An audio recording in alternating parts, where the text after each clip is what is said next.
सराटी आंतरवाली येथे ओबीसी भटके विमुक्त जाती जमातीचे आरक्षण बचाव आमरण उपोषणकर्ते बाबासाहेब बटुळे व बाळासाहेब दखणे प्रा. विठ्ठल तळेकर श्रीहरी निर्मळ हे उपोषणकर्ते म्हणाले की जोपर्यंत शासनाने जबरदस्तीने ओबीसी भटके विमुक्त जातीचा लोकांवर अन्याय करू नये अन्यथा उद्रेक होईल असे उपोषणकर्त्यांनी म्हटले आहे. माधव न्यूज महाराष्ट्र संपादक सुरेश पोटे. बटुळे बाबा, काय सरकार काय निर्णय घेईन? आता ह्यो प्रश्न सरकारचा आणि याचा असतो, काय निर्णय घ्यायचा आहे काय नाही घ्यायचा आहे. एका समाजावर चालायचे का 374 जातीवर चालायचे, हे सरकारचा प्रश्न असतो. सरकार एक सगळं समान जनतेचं मायबाप असतं आणि ह्या मायबापांनी काय करावं लागतं, चारही लेकराला जन्मदिला असला तर ते समान रितशीर वाटणी करावं लागत असते. जरी एखादा कारभारी असला तर ते चोरून चारून ठेवलेलं थोडंफार बाजूला असतं त्याचं, पण तसं त्यांनी पहिलं चोरून ठेवलेलं आहे. त्यांनी पहिलीच कारखानदारी चोरून ठेवलेली, बँके चोरून ठेवलेले आहेत, प्रस्थापित लोक आहेत आणि संस्था चोरून ठेवलेल्या आहेत, सूतगिरणी चोरून ठेवलेल्या आहेत. हे असं काही ह्या 374 जाती जे आहेत तर ह्या 74-75 जातीकडे कुठलं काही मिळणार नाही. काय मिळून 2% लोकांकडं बा एखाद्याकडं कुठंतरी एखादं कॉलेज आहे, कुठंतरी एखादं काहीतरी समजा एक सूतगिरणी, किती 2%, 374 जातीमध्ये 2%. तर ह्या 2% समाजावरच ही बाकीच्या 374 जाती बिचाऱ्या त्या भूषणाने जगात आहेत. किंवा चला आपला कोणीतरी एक 100 पैकी एक का आहे ना कुठंतरी आहे बा मोठा अधिकारी, एखादा जिनिंगवाला आहे, ह्या भूषणावर हे लोक चालतील.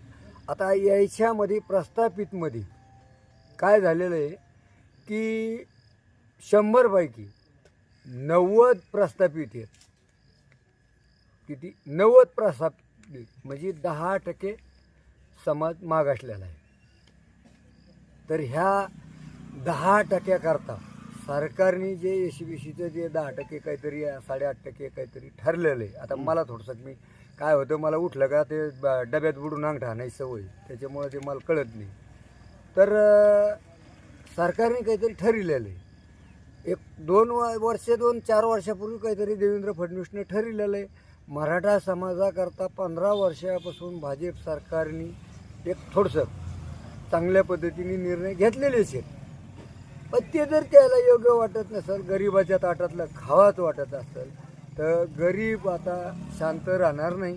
कारण एक संयम आहे. का संयम आहे की बाबा नको आहे, सगळ्याचे संबंध चांगले आहेत, सगळ्याकरता आपण चांगले आहेत, योग्य आहेत ह्या. पण जर त्या समाजालाच कळत नसेल, एक गाढव आलेलं आहे आणि त्याच्या शेपटाला धरून जर सगळं चलत असेल तर त्याला काही उपयोग राहिलेला नाही. कारण ह्या समाजाने मेन ते गाढव जे उकांडा उकरीत आहे का, तर त्या गाढावर ध्यान ठेवणं गरजेचं आहे की अरे हे उकांडाच उकरीत आहे, याच्या मागे जाऊन खाकाना आपल्या अंगावर येईल, हे समाजाने महत्त्वाचं असतं. तर हे करणं गरजेचं आहे. 10% समाज मागासलेला आहे, आम्ही सगळेच. आणि आतापर्यंत 2 वर्षात कोणीच काही त्याच्याबद्दल चर्चा केलेली नाही किंवा नाही बा अमकं करू नका, देऊ नका, हे शब्द कुठल्या नेत्याचा नाही, कुठल्या सामान्य जनतेचा नाही, किंवा कुठल्या उपोषण करण्या अधिकाऱ्या येता नाही. तर त्याला नक्की मिळावं 10% जे मागासलेला समाज आहे, ज्या आर्थिक निकषावर नक्की मिळावं. पण तुम्ही हे हट्ट का काय, किती गाढव मागून लाथा झटकीत द्यायचे, मागून लाथा झटकीत द्यायचे, मोरून हरभरे खाऊ घालते. अहो अरे हे जे तुम्ही मोरून 1 जण हरभरे खाऊ घालतात, पण मागून 10 जणाला वास सोडतंय ना, या 10 जणाचा वास याचा विचार करा तुमच्या, आणि मग त्या गाढवाला सांभाळा आणि हरभरे खाऊ घाला. हे सगळ्यात महत्त्वाचं आहे. त्याच्यामुळं सरकारच्या काय नियमात असेल, सरकार काय ठरील ते ठरील. शेवट जनता आहे.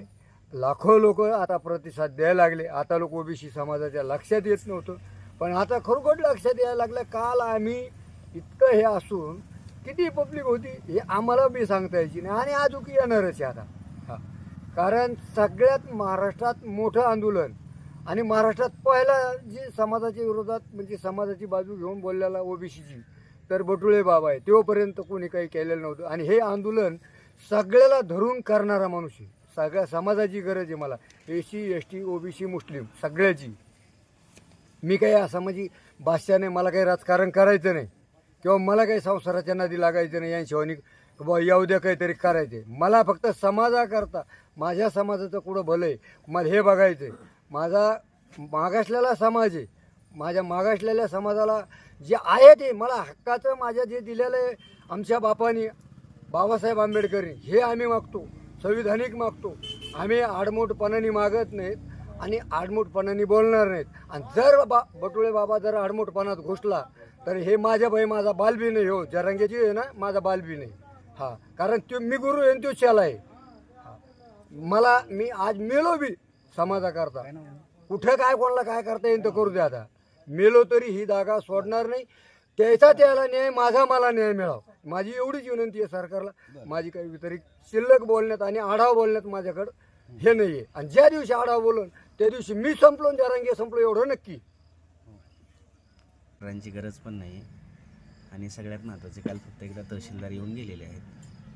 म्हणजे जसं ज्या पद्धतीनं जरांगेंच्या उपोषणाला सरकार पायाघड्या घालते, म्हणजे तिथं कलेक्टर दर्जाचे अधिकारी असतील, मंत्री दर्जाचे असतील किंवा न्यायालयाचे न्यायाधीश असतील, असे लोक जातात त्या तुलनेत. कारण ते प्रस्थापित असल्यामुळे त्यांच्याकडे ते जातील. आम्ही विस्थापित आहे, त्याच्यामुळे आमच्याकडे तहसीलदार आले. त्यामुळे ह्याच्यात असं म्हणजे वावगं वाटण्यासारखं काही नाही. त्यामुळे अधिकारी किती येतील काय येतील, हे ओबीसींचं प्राणांतिक उपोषण जे चालू झालेलं आहे, ओबीसींच्या न्याय हक्काच्या मागण्या मान्य होईपर्यंत आम्ही या ठिकाणाहून हलणार नाही. आणि कुठे जीव गेला तरी चालेल. कारण आज जे आपण पाहतोय मागच्या 2 वर्षापासून महाराष्ट्रामध्ये झुंडशाही, आणि ह्या झुंडशाहीच्या माध्यमातून अक्षरशः गोरगरिबांच्या लेकरांवरती साधी कोणी ओबीसींच्या संदर्भात स्टेटस ठेवले तर त्यांना शिवीगाळ होते, कोणाला नाकं घासायला लावले जात आहेत. नको त्या पद्धतीमध्ये काही कमरेखालचे नेते मराठा समाजामध्ये तयार झालेले आहेत, ज्यांचं एकच काम आहे सकाळी उठल्यापासून तोंडातनं विष्ठा फेकणे, एवढंच काम आहे. म्हणजे कोणी ओबीसी संदर्भात बोललं तर त्याला शिवीगाळ करणे, धमक्या देणे, आयामाया उधळणे, एवढंच काम आहे. बरं, जे कमरेखालचे नेते तर त्यांची परिस्थिती पाहिली, त्यांचे जर DNA चेक केले, तो DNA कोणाचा असेल हा सुद्धा प्रश्न आहे.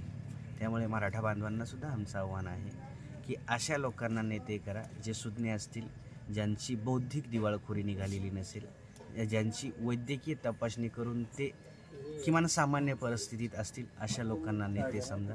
तर मराठा आणि ओबीसीमध्ये जी सध्याच्या परिस्थितीमध्ये मराठा वर्सेस ओबीसीची धुळी निर्माण झालेली आहे कुठंतरी थांबेल. आणि आरक्षण हे सामाजिक मागासलेपणावर दिलं जातं. तुमचे नेते मनोज जरांगे यांची मागणी आहे की आमच्या लेकराबाळांचं जे आरक्षण आहे, आमचे लेकरबाळं गरीब झालेलं आहे, माझा समाज गरीब झालेला आहे, गरिबांसाठी EWS आहे आणि त्या EWSमधून जवळपास 8.5% मराठा समाजाला आरक्षण मिळत होतं. त्यामुळं माझी मराठा बांधवांना जे खऱ्या अर्थानं ज्यांना शिक्षणामध्ये आणि नोकरीची गरज आहे, त्यांनी मनोज जरांगेंच्या भूलथापांना बळी न पडता तुमचं जे हक्काचं EWS आहे त्याच्यामध्ये तुम्ही त्या बाजूनं राहावं, मनोज जरांगेंच्या भूलथापांना बळी पडू नये. माझं एवढीच मराठा बांधवांना देखील कळकळीची विनंती आहे. जरांगे पाटलाचं म्हणणं घेईन तर ओबीसीतूनच घेईन. तर जरांगे पाटील सध्याच्या परिस्थितीमध्ये असं झालं आहे की सरकार, न्यायालय ह्याच्यापेक्षा स्वतःला मोठे समजायला लागले. कारण आता ते वारंवार म्हणतात ना की 7/12 त्यांच्या नावावरती आहे या महाराष्ट्राचा. आता 7/12 त्यांच्या नावावर असल्यामुळं सरकार असेल, न्यायालय असेल, त्यांचे नोकर आहेत. त्याच्यामुळे ते सहज म्हणू शकतात, त्यांना हव्या त्या मागण्या चालू आहेत. कोणी डॉक्टर भेटला तर डॉक्टरला अरे तुरेची भाषा चालू आहे, पत्रकारांना चालू आहे, पोलीस प्रशासनाला चालू आहे. त्याच्यामुळे त्यांच्या पुढे सगळे आता म्हणजे काय ते त्यांच्या म्हणजे बांधावरती किंवा त्यांच्याकडे सालाना असलेले नोकर आहेत हे सगळे, आणि ते विस्थापितांना बोलू शकतात. त्याच्यामुळे त्यांच्या मागण्या वाह्यात आहेत आणि ते त्यांना हवं ते म्हणू शकतात. कारण मॉब आहे, झुंडशाही आहे, त्याच्यामुळं त्यांच्या मागण्यावरती किती विचार करायचा हा तो त्यांच्या बुद्धीचा विषय. कारण ओबीसीनी काही सांगितलं, सरकारने काही सांगितलं, न्यायालय काही सांगत असेल, घटना वेगळी सांगते, तरी त्यांचा त्यांच्यावर विश्वास नाही. कारण शेवटी ती झुंडशाही आहे. दक्षिणे बाबा किती दिवस झाले आमरण उपोषण चालू आहे? काल आम्ही 1 तारखेला उपोषण सुरू केलं. आमचं आमरण उपोषण असून प्रचंड प्रतिसाद समाजाकडून मिळत आहे. ओबीसी बांधव आजपासून अनेक ठिकाणाहून इकडे येण्यासाठी निघालेले आहेत आणि एकूणच आमचा उपक्रम आम्ही योग्य रीतीनं हाताळत आहोत. जरांगे पाटलाचं म्हणणं आहे घेईन तर ओबीसीतूनच आरक्षण घे. आता हा सरकारचा विषय आहे. त्यांना देणं ना देणं हे सरकारने ठरवायचं. आम्ही आमच्या हक्कासाठी अविरत लढत आहोत. आमचे सगळे उपोषण करते अगदी जीवाचं रान करत आहेत. आम्ही कुठल्याही पद्धतीने आमच्यामध्ये कुठलाही हस्तक्षेप करू देणार नाही आणि तो दुर्दैवी निर्णय सरकारला मागात पडेल. ओबीसी बांधव आता अंतिम टप्प्यामध्ये आहेत की नको त्या घटना घडू नये यासाठी शासनाने असलं कुठलंही पाऊल उचलू नये जेणेकरून